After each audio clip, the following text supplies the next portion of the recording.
डोंबिवली एमआयडीसीतील कंपनीतील स्फोटात 9 जण ठार तर कामगारांसह 64 जण जखमी। डोंबिवलीतील एम्समध्ये जखमींवर उपचार, शोधकार्य अजूनही सुरू। उद्धव ठाकरे मुख्यमंत्री असताना संबंधित कंपन्या अंबरनाथला हलवण्याचा निर्णय झाला होता। मग हे सरकार अपघात होण्याची वाट पाहत होतं का? अंबादास दानवेंचा आरोप।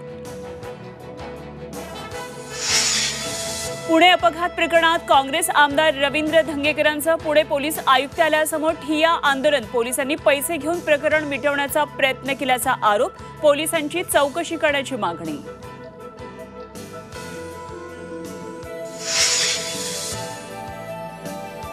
पुण्यातील कल्याणीनगर अपघात प्रकरणात पोलिसांची 10 पथकं स्थापन। अपघातातील पोषकाची फॉरेन्सिक तपासणी, लवकरच अहवाल येणार।